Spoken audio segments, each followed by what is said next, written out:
तहलका live TV आपकी आवाज। आइए रुक करते हैं आज की बड़ी खबर पर। आगरा पहुंचे पूर्व केंद्रीय मंत्री संजीव बालियान व पूर्व मंत्री डीपी यादव। पश्चिम प्रदेश निर्माण मोर्चा की विचार गोष्ठी में हुई शामिल। पश्चिम उत्तर प्रदेश के विकास को लेकर अलग राज्य बनाने की उठाई गई मांग। विभिन्न संगठनों व राजनीतिक दलों के लोगों ने किया प्रतिभाग। छोटे प्रदेश से डेवलपमेंट होता है, बेहतर एडमिनिस्ट्रेशन होता है। संजीव बालियान। पश्चिम प्रदेश निर्माण मोर्चा को लेकर उत्साहित दिखे डीपी यादव। बोले, आगरा एक ऐतिहासिक शहर है और इतिहास यदि ऐतिहासिक शहर से लिखा जाए तो बेहतर। देखिए, आगरा एक ऐतिहासिक शहर है और हमने शुरुआत यहाँ की धरती से इसलिए की है कि इतिहास अगर ऐतिहासिक धरती से लिखा जाए तो ज्यादा बेहतर है। पश्चिमी उत्तर प्रदेश बनाने का जो इरादा हमारे कई पॉलिटिकल पार्टी के साथियों ने किया, उन सबकी सोच ये है कि किसान, मजदूर और मेहनती लोगों का इलाका सरसब्ज इलाका, यहाँ की धरती अच्छी है, फर्टाइल है, उपजाऊ है, यहाँ का आदमी मेहनती है। उसके अलावा भी पश्चिमी उत्तर प्रदेश आगरे से लेकर सहारनपुर तक का जो एरिया जितना रेवेन्यू उत्तर प्रदेश को देता है उतना रेवेन्यू सारा प्रदेश मिल करके देता है। और यहाँ पर लोगों के, मैंने यहाँ के देहातों को देखा है, अभी देहातों में सड़कें भी नहीं है, बिजली भी पूरी तरह है, रोजगार की व्यवस्था तो है ही नहीं। तो जो नौजवान ताकत है जिसके भरोसे पर हम इस देश का भविष्य निर्माण करना चाहते हैं, उस भविष्यकर्ताओं को, उनके हाथों को रोजगार चाहिए। चाहे नौजवान लड़का हो, लड़की हो, कोई भी हो, उसको रोजगार की जरूरत है। क्यों? वही असली ऊर्जा है देश की, वही असली शक्ति है।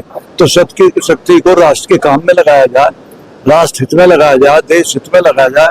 और दूसरी तरफ फौज में यहाँ के हजारों नौजवान ऑफिसर्स हैं, लोग हैं, उन्होंने भी अपनी सेवाएं दी हैं। इसलिए मैंने कारगिल और रियांगला का नाम लिया। यानी कुल मिलाकर के इस प्रदेश के निर्माण का करने का इरादा हमारे इस मोर्चे का है, जिसमें हमारे 8-10 पॉलिटिकल साथी, MP, MLA, मिनिस्टर हैं।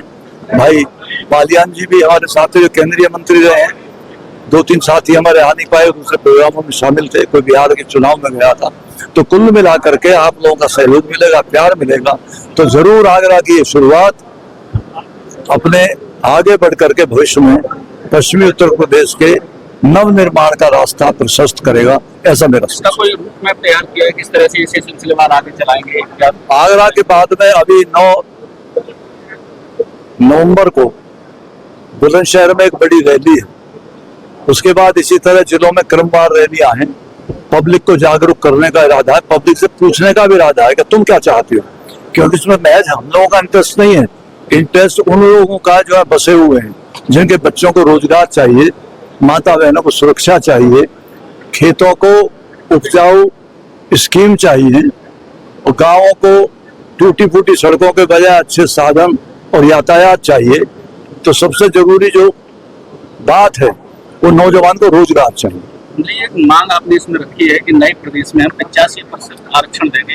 ये किस तरह का आरक्षण होगा? ये आरक्षण तो मंडल आयोग की सिफारिशों के आसपास ही होगा कि वास्तविकता ये है, जो पीड़ित वर्ग है, जो शोषित वर्ग है, जो दलित वर्ग है, जो कमजोर वर्ग है, जो गरीब वर्ग है, वो किसी भी जाति, किसी भी बिरादरी का है, तो उसकी उपेक्षा करना संवैधानिक तौर से भी ठीक नहीं है। और हमको बाबा साहब भीमराव अंबेडकर का संविधान मिला है, उसमें भी आरक्षण की व्यवस्था है।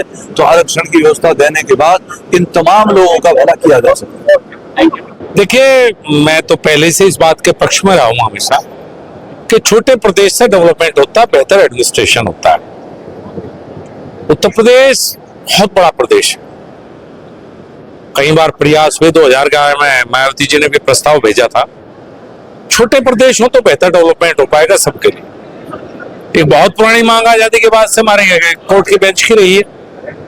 मेरठ और आगरा की लड़ाई में मैं हमेशा एक बात कहता रहा, मैंने कभी नहीं कहा मेरठ, ना कभी कहा आगरा। मैंने कहा पहले ले तो लो पश्चिम उत्तर प्रदेश के लिए एक मैच, फिर लड़ लेंगे आपस में बैठ के, तो बाद में तय करेंगे स्थान, पहले एक बार मिल तो जा। तो मेरा तो आगरा से भी यही निवेदन है और मेरठ से भी यही निवेदन है कि सबको मिलकर पहले हाईकोर्ट की बेंच लेनी चाहिए। 8 लाख से ऊपर मुकदमे हमारे पेंडिंग है। शोषण पश्चिम उत्तर प्रदेश के वासियों का है। देखिए, मोटे तौर पर 25-26 जिले हैं। ये तो बातचीत बाद में होती है, बहुत सी बातें हैं, ये तो सबके अपने अपने विचार है। क्या ऐसा लगता है जो छूटा हुआ है, जो विकास से ये क्षेत्र वंचित है? देखिए, पश्चिम उत्तर प्रदेश ये नहीं कह सकते विकास की कहीं को कमी है। लेकिन जो पोटेंशियल है यहाँ का, जो ये हिंदुस्तान का सबसे बेहतरीन प्रदेश बन सकता है, जब छोटा होगा तो एडमिनिस्ट्रेटिवली बेहतर वो होगा। डेवलपमेंट तो आज भी है, नेशनल हाईवे है, सड़कें, सब चीज बन रही हैं, लेकिन और बेहतर करने के लिए छोटे प्रदेश, देश के एग्जाम्पल है हरियाणा हो, पंजाब हो, जो छोटे प्रदेश है, ज्यादा डेवलप किया। तक लिए बस इतना ही, फिर मिलते हैं एक ऐसे ही बड़ी खबर के साथ। तब तक के लिए नमस्कार और देखते रहिए तहलका लाइव टीवी, आपकी आवाज।